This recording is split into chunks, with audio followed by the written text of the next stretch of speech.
మత్తయి సువార్త 3వ అధ్యాయము 12వ వచనములో ఆయన చేట ఆయన చేతిలో ఉన్నది. ఆయన తన కళ్ళమును బాగుగా శుభ్రము చేసి గోధుమలను కొట్టులో పోసి ఆరని అగ్నితో పొట్టును కాల్చివేయునని వారితో చెప్పాను. లూకా సువార్త 22వ అధ్యాయము 31-32 వచనాలు. సీమోను సీమోను, ఇదిగో సాతాను మిమ్మును పట్టి గోధుమల వలె జల్లించుటకు మిమ్మును కోరుకొనెను గాని నీ నమ్మిక తప్పిపోకుండునట్లు నేను నీ కొరకు వేడుకొంటిని. నీ మనస్సు తిరిగిన తరువాత నీ సహోదరులను స్థిరపరచుమని చెప్పాను. మత్తయి సువార్తలోను లూకా సువార్తలో 2 చోట్ల వాక్యాలు చదవడం జరిగింది. ఈ 2 చోట్ల వాక్యాల్లో 2 వస్తువులు కనబడుచున్నాయి, మన ఇళ్లల్లో కనబడే వస్తువులు. ఆ 2 వస్తువులు ఏమిటంటే, ఒకటి చేట, రెండోది జల్లెడ. మత్తయి సువార్తలో వ్రాయబడింది, దేవుని చేతిలో చేట ఉందట. లూకా సువార్తలో అపవాది చేతిలో జల్లెడ ఉందట. బైబిల్ బోధించేదేమిటి? చేట అంటే చేట కాదు, జల్లిడంటే జల్లిడ కాదు, గోధుమలంటే గోధుమలు కాదు, పొట్టు అంటే పొట్టు కాదు, కళ్ళం అంటే కళ్ళము కాదు. ఇక్కడ వ్రాయబడినవన్నీ కూడా మర్మముగా వ్రాయబడ్డాయి. 2000 సంవత్సరాల క్రితం దేవుడు నరుడుగా ఈ లోకానికి వచ్చారు. మనందరము పాపులమై ఉన్నాము, దుష్టులను. దేవుని మరచు జనులందరూ పాతాళానికి దిగిపోతారు. దుష్టులు, దేవుని మరచే జనులు. దుష్టులనగా పాపులు, నీచ కార్యములు చేయువారు.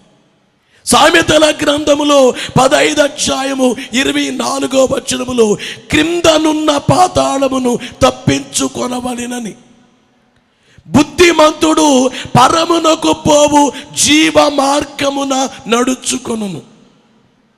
బైబిల్ ఏం చెబుతుందంటే, కింద పాతాళం ఉందట, పైనేమో పరలోకం ఉంది. క్రింద పాతాళాన్ని తప్పించుకోవడానికి బుద్ధిమంతుడు పరమునకు పోయే జీవ మార్గాన్న నడుచుకుంటాడు. అయితే ఇదే బైబిలు రోమాపత్రిక 3వ అధ్యాయం 11వ వచనములో నీతిమంతుడు లేడు, ఒక్కడును లేడు. అదే అధ్యాయములో 23వ వచనములో ఏ భేదమును లేదు, అందరూ పాపము చేసి దేవుడు అనుగ్రహించు మహిమను పొందలేకపోవచ్చున్నారు. అందరూ పాపము చేసి అంటే మనుషులందరూ పాపులే. ఈ లోకములో ఎంత బాగా బ్రతికినా, ఎంత ఐశ్వర్యం ఉన్నా, ఇల్లు కట్టుకున్నాం, పొలము సంపాదించాం, బంగారం ఉంది, ఆస్తుంది అనుకున్నవాడు, మేమెప్పుడు పోలీస్ స్టేషన్కి వెళ్ళలేదు, మేమెప్పుడు పోలీస్ స్టేషన్ మెట్లెక్కలేదు, అలాగే కోర్టుకి వెళ్ళలేదు, జైలుకి వెళ్ళలేదు అనే వారికి బైబిల్ చెప్పేది ఏమిటంటే, చచ్చిపోయిన తరువాత నీ వెళ్ళేది జైలుకే. ఎందుకంటే మనలో 3 ఉన్నాయి. ఒకటి శరీరం, రెండోది ప్రాణం, మూడోది ఆత్మ. ఇందులో నుంచి ప్రాణం పోతే అప్పుడే చనిపోయాడు మనిషి అంటాం. ముందుగా ప్రాణం పోవడం, రెండోది శరీరాన్ని తీసుకెళ్ళి కట్టెల మీద పెట్టి కాల్చేయటం, ఈ శరీరాన్ని పెట్టెలో పెట్టి గొంతులో పెట్టి పోడ్చడం, అంటే 2 అయిపోయాయి. మూడోది ఉంది. బైబిల్ ఏం చెప్పిందంటే, ప్రసంగి గ్రంథములో 12వ అధ్యాయము 7వ వచనములో మన్నైనది వెనుకటి వలెనే మరల భూమికి చేరును, ఆత్మ దాని దయచేసిన దేవుని యొద్దకు మరలా పోవును. అందరికి అర్థమైందా? శరీరమేమో మట్టిలో కలిసిపోతుందట, ఆత్మేమో దేవుని వద్దకు వెళుతుందట. అయితే ఇదే బైబిల్లో ముందుగా చదివాము కదా, దుష్టులను దేవుని మరచు జనులందరూ పాతాళానికి దిగిపోతారు, అంటే పరలోకానికి వెళ్ళరు. బైబిల్ గ్రంథాన్ని బట్టి చూస్తే ఏ ఒక్క వ్యక్తి పరలోకానికి వెళ్ళడు. అందుకనే ప్రియులరా, 2000 సంవత్సరాల క్రితం ఓ కార్యము జరిగింది. ఇప్పుడు మిమ్మల్ని ఒక మాట అడుగుతున్నాను, దేవునికి మనుష్యులమైన మన మీద ప్రేమ ఉందా లేదా? ఈ భూమి ఆకాశాలు ఇచ్చింది ఎవరు? మనిషి చేయలేదు. ఈ సృష్టిని మనిషి చేయలేడు. అలాగే మనల్ని మనిషి చేయలేదు. ఈ కాళ్ళు చేతుల అవయవాలు, ఈ యొక్క నిర్మాణం అంతా కూడా మన తల్లి గర్భములో ఉండగా దేవుడిచ్చారు. ఇది ఎవరు కాదనడానికి లేదు. మనల్ని దేవుడు సృష్టించారు, మనల్ని దేవుడు ప్రేమించారు. బైబిల్లో చూస్తే దేవుడు లోకమును ఎంతో ప్రేమించెను. దేవుడు లోకాన్ని ఎంతో ప్రేమించారు. దేవుని ప్రేమ వివరించలేనంత ప్రేమ. ఎన్నుండాలో ఏముండాలో అన్ని ఇచ్చినటువంటి ప్రేమామయుడైన దేవుడు 2000 సంవత్సరాల క్రితం దేవుడి లోకానికి వచ్చి ఈ లోకములో కన్యకా గర్భముగా జన్మించి 33.5 సంవత్సరాల కాలము జీవించి అనేకమైన బోధలు చేసి ఆశ్చర్య కార్యాలు చేసి కుంటి వారిని నడిపించి గురుటి వారికి చూపించి మూగవారికి మాటిచ్చి చెవిటి వారికి వినికిచ్చి దయ్యములను వెళ్ళగొట్టి గాలి తుఫాను నిమ్మళము చేసి 5 రొట్టెలు 2 చిన్ని చేపలు 5,000 మంది తినగా 12 గంపలు మిగిలినట్లుగా చేసి నీళ్లను ద్రాక్షారసంగా చేసి చనిపోయిన వారిని లేపి అనేక బోధలు చేసి సిలువ వేయబడి ఆయన సిలువలో వేలాడి చనిపోయారు. రక్తాన్ని చిందించి చనిపోయారు. మానవుల పాప భారాన్ని, వ్యాధి భారాన్ని, శిక్ష భారాన్ని ఆయనపై వేసుకున్నారు. బైబిల్ చెప్పేది ఏమిటంటే యేసు రక్తము ప్రతి పాపము నుండి మనలను పవిత్రులుగా చేయును. బోలో యేసు మహారాజుకు. మీ అందరికీ తెలియచేసేది ఏమిటంటే దేవుడు నీ కోసం నా కోసం చనిపోయారు. ఎప్పుడైనా ఆలోచించావా ఈ విషయాన్ని? మన కోసం ఈ లోకములో ఎవరూ చనిపోలేదు, దేవుడు వచ్చి చనిపోయారు. దేవుని గుర్తుపట్టావా? కల్వరి కొండ మీద యేసు సిలువలో వేలాడుతుంటే సూర్యుడు అదృశ్యుడయ్యాడు. యేసువారు సిలువలో వేలాడుతుండగా దేశమంతా చీకటి కమ్మింది. ప్రభువైన క్రీస్తు సిలువలో చనిపోతే బండలు పగిలాయి, భూమి వణికింది. బండలు ఎందుకు పగిలాయి, భూమి ఎందుకు వణికింది? ఆయన సృష్టికర్త కాబట్టి. నేను మాట అంటున్నాను, భూమి అయినా వణికింది, కానీ నీ హృదయం ఇంకా వణకలేదేమో. నీ హృదయం కఠిన మనస్సు ఇంకా కరగలేదేమో, మారలేదేమో. యేసు మన కొరకు చనిపోయారో, మన కొరకు సిలువేయబడ్డారో, మన భారాలు ఆయన మీద ఎత్తుకున్నారు. కారణం ఏమిటంటే, ఓ మానవుడా, నీవు పాతాళానికి వెళ్ళటానికి వీల్లేదు, నీవు నరకానికి వెళ్ళటానికి వీల్లేదు. నీ వెళ్ళే పాతాళం, నీ వెళ్ళే నరకం, ఆ నరకాన్ని నేనే పొందుతానన్నారు. ఆ నరక బాధే సిలువ కాదా? మన కొరకు దేవుడు సిలువ వేయబడి చనిపోయారు.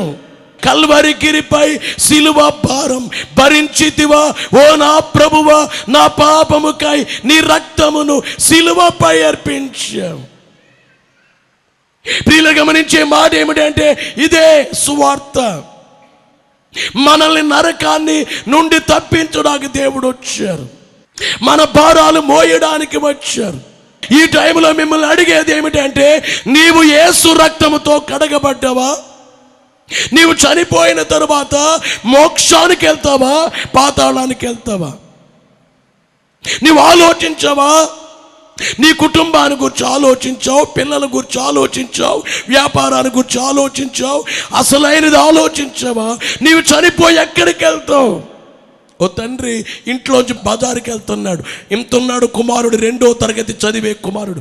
నాన్న ఎక్కడికి వెళ్తున్నావు అన్నాడు. బజారుకి వెళ్తున్నాను అన్నాడు. తర్వాత ఎక్కడికి వెళ్తావు? కాసేపు ఫ్రెండ్స్తో తిరిగి ఇంటికి వస్తానన్నాడు. ఇంటికి వచ్చి తెల్లారి ఎక్కడికి వెళ్తావు? నేను తెల్లవారి డ్యూటీకి పెడతాను, ఉద్యోగం చేస్తున్నాను కదరా అన్నాడు. ఆ తరువాత ఇంటికి వస్తానురా, ఆ తరువాత బజారుకి వెళ్తానురా, ఆ తరువాత ఇంటికి వస్తానురా, ఆ తరువాత ఉద్యోగానికి వెళ్తానురా, ఆ తర్వాత అన్నాడు. చిన్నపిల్లలు మాట్లాడుతూనే ఉంటారు కదా. ఆ కుమారుడు అడుగుతుంటే తండ్రి అన్నాడు, రే రిటైర్ అయిపోతానురా అన్నాడు. నువ్వు రిటైర్ అయిన తరువాత ఎక్కడికి వెళ్తావు అన్నాడు కుమారుడు. నేను రిటైర్ అయ్యే సమయానికి నువ్వు ఎంత ఉన్నావు అంత అయిపోతావు, నీకు పెళ్ళి అవుతుందిరా, నీకు భార్య వస్తుంది, మనవడు పుడతాడు, మనవరాలు పుడుతుంది, వాళ్ళని ఎత్తుకుని తిరుగుతానన్నాడు తండ్రి. ఆ తరువాత ఎక్కడికి వెళ్తావు అన్నాడు. ఆ తర్వాత ఎక్కడికి వెళ్తానురా, చచ్చిపోతానురా, ఇప్పుడే చంపేస్తున్నావురా నీ మాటలతో, ఎక్కడికి వెళ్తావు, ఎక్కడికి వెళతావు, ఎక్కడికి వెళతావు ఏమిరా అన్నాడు. చనిపోతానురా, ఇంకా నోరు మూస్తావా, ఎక్కడి నుంచి తీసుకొచ్చావురా, చావు వరకు తెచ్చేసావు నన్ను అన్నాడు. కొద్దిసేపు ఒక 5 నిమిషాలు ఆగి నాన్న అన్నాడు. ఒరే చనిపోతానన్న తర్వాత కూడా ప్రశ్నలు ఉంటాయిరా, మరలా నాన్న ఒక్కటి అడుగుతాను నాన్న అన్నాడట. ఏమడుగుతావురా? చనిపోతానన్న తర్వాత ఏమడుగుతావు? అప్పుడు అన్నాడట, నాన్న నీవు చనిపోయిన తరువాత ఎక్కడికి వెళ్తావు? అన్నిటికీ సమాధానం చెప్పాడు. కానీ తండ్రి దీనికి సమాధానం చెప్పలేక ఆలోచనలో పడ్డాడు. నిజమే, నేను చనిపోయిన తరువాత ఎక్కడికి వెళ్తాను? నీకు ఎన్నున్నా కానీ వచ్చినప్పుడు తేలేదు, వెళ్ళేటప్పుడు ఏమీ తీసుకెళ్ళను. అందుకే భక్తుడు పాడారు, వచ్చేటప్పుడు తేలేదుగా, నీ వెళ్ళేటప్పుడు మోయాలేవుగా. వచ్చేటప్పుడు తేలేదుగా, నీ వెళ్ళేటప్పుడు మోయాలేవుగా.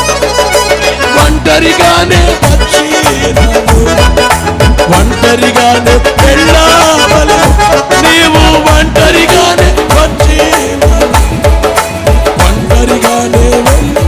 అందరికి తెలియజేసేది ఏమిటంటే మనము చనిపోయిన తరువాత ఎక్కడికి వెళ్తాం? చనిపోయిన తరువాత మోక్షానికి వెళ్ళాలంటే యేసునాథుడు చెప్పారు, నేనే మార్గము, నేనే సత్యము, జీవం. మోక్షానికి చేరాలంటే నా ద్వారానే, యేసు ద్వారానే మోక్షానికి చేరాలట. యేసు నమ్మితే మోక్షమని యేసునాథుడు చెప్పారు. బోలో యేసు మహారాజుకు. ఇదిగో ఒక చేట ఉంది దేవుని చేతిలో. ఆ చేట పేరేమిటంటే సువార్త అనే చేట. ఈ సువార్త అనబడే చేటతో దేవుడు నిన్ను చెరుగుతారు. ఈ సువార్త నీ దగ్గరికి వచ్చింది. సువార్త, నీవు సువార్తకి లోబడాలి. నేను చాలా పర్యాయాలు 3 విషయాలు చెబుతాను. ఒకటి, సిలువ వ్యర్థం కాకూడదు. రెండోది, సిలువకి శత్రువులు కాకూడదు. మూడోది, మరలా సిలువేయకూడదు. ఒకటి, సిలువ వ్యర్థం. నీవు ఇంకా సిలువను గూర్చి తెలుసుకోకపోతే, యేసు రక్తాన్ని గూర్చి తెలుసుకోకపోతే, ఆయన పొందిన సిలువ గాథ తెలుసుకోకపోతే సిలువ వ్యర్థం అయిపోయినట్లే. దేవుడు తీర్పు తీరుస్తారు సిలువ వ్యర్థం చేసిన వారిని. సిలువ వ్యర్థం, సిలువకు శత్రువులు, రెండోసారి సిలువేయటం, మరలా సిలువేయటం. ప్రభునందు ప్రియులారా, 3వ అధ్యాయం 12వ వచనం మత్తయి సువార్తలో, ఆయన చేట ఆయన చేతిలో ఉన్నది. ఆయన చేతిలో ఏముంది? చేట ఆయన చేతిలో ఉంది. ఆయన తన కళ్ళమును బాగుగా శుభ్రము చేసి గోధుమలను కొట్టులో పోసి ఆరని అగ్నితో పొట్టును కాల్చివేయునని వారితో చెప్పాడు. గమనించే మాట ఏమిటంటే, గోధుమలనేమో ఆయన కొట్టులో వేస్తారట, పొట్టునేమో ఆరని అగ్నితో కాల్చేస్తారు.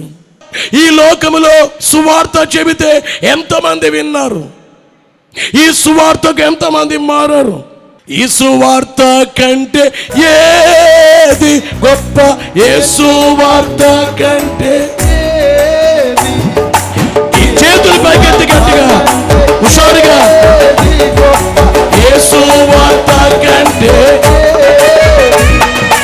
యేసు నామము కంటే ఏది గొప్ప, యేసు నామము కంటే బలో యేసు మహారాజుకు. ఎవరైతే చెరగబడ్డారో, గోధుమలు వచ్చాయో, ఆ గోధుమలే కొట్టులో పోస్తారు. కొట్టు అనగా సంఘము. ఎవరైతే గోధుమలుగా ఉన్నారో, సువార్త విన్నారో, విశ్వాసులయ్యారో, వారు కొట్టులో అనగా సంఘములో చేర్చబడతారు. అనగా మారు మనసు పొంది బాప్తిస్మాని పొంది సంఘములో ఉంటారు. పాదశుద్ధి చేయించుకొని ప్రభు భోజనము తీసుకుంటారు. ఆదివారాలు ఆరాధన చేస్తారు.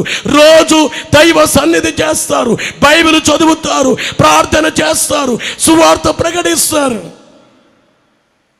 అంటే వీళ్ళందరూ ఎక్కడ ఉన్నట్లంటే కొట్టులో ఉన్నట్లుగా. కొట్టులో ఉన్నట్లు. ఈ రోజు నేను అడుగుతున్నాను, నువ్వు కొట్టులో ఉన్నావా? అనగా సువార్త నీకు అర్థమైందా? యేసు మోక్షాన్నిచ్చేవారని తెలిసిందా? నీ పాపాలు క్షమించబడ్డాయా? యేసునాథుడు అన్నారు, నమ్మి బాప్తిస్మం పొందిన వాడు రక్షింపబడును, నమ్మని వానికి శిక్ష విధింపబడును. మారు మనసు పొంది పాప క్షమాపణ నిమిత్తం ప్రతి వాడు యేసుక్రీస్తు నామమున బాప్తిస్మం పొందుడి. సౌలా, నీవు తడవు చేయుట ఎందుకు? లేచి ఆయన నామముని బట్టి ప్రార్థన చేసి బాప్తిస్మాని పొంది నీ పాపాలు కడిగి వేసుకో. గోధుమలుగా ఉన్నారా మీరు?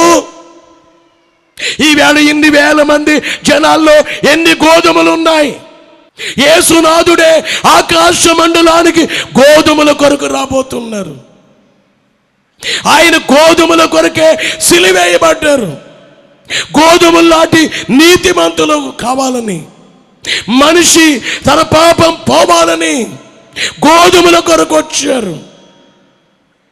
అనగా పాపులను రక్షించడానికి ఈ లోకానికి వచ్చారు. నశించిన దానిని వెదకి రక్షించడానికి వచ్చారు. నిన్ను అడుగుతున్నాను, నువ్వు గోధుమవేనా? గోధుమలను కొట్టులో పోసి ఆరని అగ్నితో పొట్టు కాల్చేస్తారట. ఎవరైతే ఇంకా ఇంత సువార్త వినలేదో, దేవుడు వచ్చి సిలువ వేయబడినా కానీ ఇంత ప్రేమ చూపించిన సత్యాన్ని గమనించలేదో, ఆలోచించలేదో, మనసాక్షిని అడగలేదో, నీ మనసాక్షిని అడుగు చూడు. మనసాక్షి అబద్ధం చెప్పదు. ఎవరు ఏంటి యేసు ప్రభు ఎవరు అని అడుగు మనసాక్షిని. అంత ఆలోచించు. నీకు జ్ఞానం ఉంది, వ్యాపారము చేసే జ్ఞానం, ఉద్యోగము చేసే జ్ఞానం, కానీ దేవుని గురించి ఆలోచించే జ్ఞానము లేదా నీకు? దేవుని గురించి ఎందుకు ఆలోచించలేకపోయావు? అదే దేవుడు అడుగుతారు, జ్ఞానాన్ని నీవేం పొందావు, ఏమి తీసుకున్నావు, ఏమి ఆలోచించావు? ఆరని అగ్నితో పొట్టును కాల్చివేయటం ఏంటి అని బైబిల్ చెప్పేది ఏమిటంటే, మార్కు సువార్త 9వ అధ్యాయము 44వ వచనాన్ని చదువుతాం. నీవు 2 చేతులు కలిగి నరకములోని ఆరనగ్నిలోనికి పోవుట కంటే అంగహీనుడవై జీవములో ఈ వచనములో చూస్తే ఆరని అగ్నిలోనికి, నరకములోని ఆరని అగ్ని. అలాగే మత్తయి సువార్తలో 13వ అధ్యాయము 50వ వచనములో చూస్తే వీరిని అగ్ని గుండములో పడవేయుదురు, అక్కడ ఏడ్పును పొండ్లు కొరుకుటయునుండును. అగ్ని గుండములో ఏముంటుంది? ఏడ్పు. పొట్టునే అగ్నిలో వేసి కాల్చేస్తారు. అనగా ఎవరైతే పాపాన్ని కడుక్కోలేదో వారిని. 25వ అధ్యాయము మత్తయి సువార్త 41వ వచనాన్ని చూస్తే, అప్పుడు ఆయన ఎడమ వైపున ఉండు వారిని చూచి, శపింపబడిన వారలారా, నన్ను విడిచి అపవాదికిని వాని దూతలకును సిద్ధపరచబడిన నిత్యాగ్నిలోనికి పోవుడి. విన్నారా? నిత్యాగ్ని అనేది ఎప్పుడు అగ్ని. అగ్నిని దేవుడు ఎవరి కొరకు ఏర్పాటు చేశారంటే, అపవాదికి వాని దూతలకు ఏర్పాటు చేశారు. అక్కడికి నరులను పంపిస్తారు. ఎవరిని? పొట్టు. గోధుమలు కాదు, పొట్టుని. ఈరోజు నేను అడుగుతున్నాను, నీవు గోధుమవా, నువ్వు పొట్టువా? దైవజనుడు గొప్ప భక్తులైన దేవదాసవయ్య గారు తెలియచేసిన మాట ఏమిటంటే, నీవు మారనంత కాలం యేసు ప్రభు శిలువ మీద ఉంటారు. మారినంత కాలము సింహాసనం మీద ఉంటారట. సింహాసనం మీద మారితే సింహాసనం, మారపోతే సిలువ. ఈ రోజు నేను అడుగుతున్నాను, నీ వల్ల దేవునికి సిలువ, దేవునికి సింహాసనమా? పేతురు వ్రాసినటువంటి 2వ పత్రికలో 3వ అధ్యాయము 9వ వచనములో చూస్తే, కొందరు ఆలస్యమని ఎంచుకొనినట్లు ప్రభు తన వాగ్దానమును గూర్చి ఆలస్యము చేయువాడు కాడు గాని ఎవడును నశింపవలెనని ఇచ్చయం. దేవునికే ఎవరు నశించాలని ఆయనకు ఉద్దేశం లేదు, అందరూ రక్షించబడాలనే ఉద్దేశం. అందుకనే యేసు ప్రభువు వారు ఏం చెప్పారంటే, సర్వలోకానికి వెళ్ళి సర్వ సృష్టికి సువార్త, అందరికీ సువార్త చెప్పండి. మా బాధ్యత ఎంతంటే సిలువేంటో, రక్తమేంటో, గోధుమలేంటో, పొట్టేంటో, ఆరని అగ్నేంటో మేము చెప్పాలి. అది మా డ్యూటీ. తర్వాత విన్నావో వినలేదో అది నీ ఇష్టం. అందుకని టీవీలో చెప్పడం, యూట్యూబ్లో, ఫేస్బుక్లో సువార్త ఓ మాటలో చెప్పాలంటే ప్రతి వారికి వెళ్తుంది, వేళ సర్వలోకానికి వెళ్తుంది. కనుక యేసునాథుని చేతిలో చేట ఉంది. ఆ చేట చెరిగేస్తుంది, తూర్పారబెడుతుంది. దేవుని చేతిలో చేట ఉంటే సైతాను చేతిలో జల్లెడు ఉందట. సైతాన్ ఏం చేస్తాడట? జల్లెడితో గోధుమలను జల్లించేస్తాడట. గోధుమలంటే మంచి విశ్వాసులు, గోధుమలంటే నీతిమంతులు, గోధుమలంటే పరలోకానికి వెళ్ళేవారు, గోధుమలంటే యేసు రక్తముతో కడుక్కున్న వాళ్ళు. ఈ గోధుమల్ని సైతాను జల్లెడ పడతాడట. ఎంత ప్రమాదమో ఆలోచించారా? సైతాను గోధుమల్ని జల్లెడేస్తాడు. ఆ జల్లెల్లో నీ వెళ్ళిపోతావేమో. సైతాను బట్టే ఆ జల్లెల్లో కొందరు జల్లించబడతారు, మంచి విశ్వాసులే. కొంతమంది పాస్టర్లే నాతో మాట్లాడుతాయా, మా సంఘం 100 మంది సంఘం 80 మందికి పడిపోయింది. ఎందుకు? 100 మంది వచ్చేవాళ్ళు ఇప్పుడు 80 మంది, 20 మంది ఏరి జల్లించబడ్డారు. అందుకే మీరు జల్లించబడకుండా ఉండడానికి మీరు బైబిల్ తీసుకోండి. మీ ఇంట్లో 2 గదులు ఉన్నాయా? ఒక గదిలోకి వెళ్ళిపోండి. 5, 10, 15, 20, 25, 30 చదివేసాయి. తక్కువ అనుకుంటే 5 అధ్యాయాలను చదువు. అప్పుడు మోకాళ్ళ మీద ఉండి దేవుని స్తుతించి, దేవా నాకు కనబడుము, నాతో మాట్లాడుము, అందరు కనబడము, అందరితో మాట్లాడు అని మీరు చేయగలిగితే సైతాను మిమ్మల్ని జల్లించలేడు. సైతాను మిమ్మల్ని జల్లించడం వాడి తరము కాదు. యాకోబు పత్రిక 4వ అధ్యాయము 4వ వచనములో చూస్తే, వ్యభిచారులారా ఈ లోక స్నేహము దేవునితో వైరమని మీరు ఎరుగరా? కాబట్టి ఎవడు ఈ లోకముతో స్నేహము చేయగోరునో వాడు దేవునికి శత్రువగును. విన్నారా?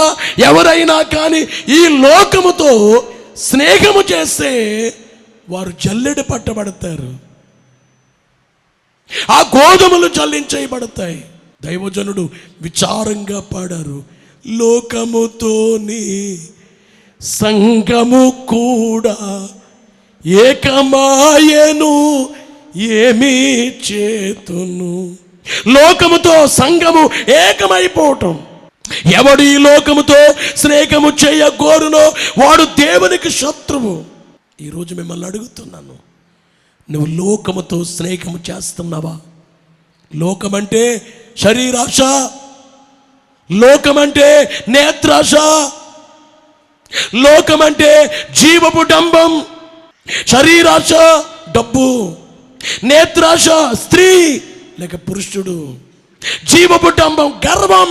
ఫిలోమోనుకు పత్రిక 1:24వ వచనములో వ్రాయబడిన మాట మనము చూస్తే, నా జత పని వారైన మార్కు, అరిస్టార్కు, దేమా, లూకా వందనములు చెప్పుచున్నారు. తిమోతి 2వ పత్రికలో 4వ అధ్యాయం 10వ వచనములో, దేమా ఇక లోకమును స్నేహించి నన్ను విడిచి తెస్సలోనికకి వెళ్ళాను.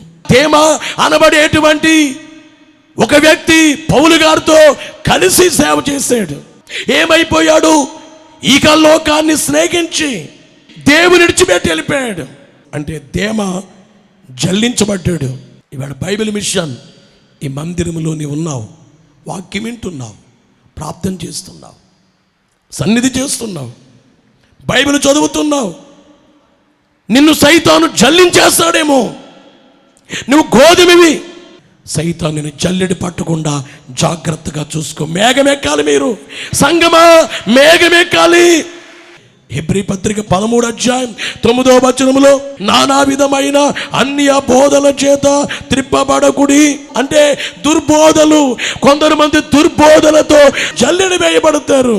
తిమోతి 2వ పత్రికలో 4:3 ఎందుకనగా జనులు హిత బోధను సహింపక దురద చెవులు కలవారై తమ స్వకీయ దురాశలకు అనుకూలమైన బోధకులను తమ కొరకు పోగు చేసుకుని అబద్ధ బోధలు విని, దుర్బోధలు విని నువ్వు జల్లించబడుతున్నావేమో.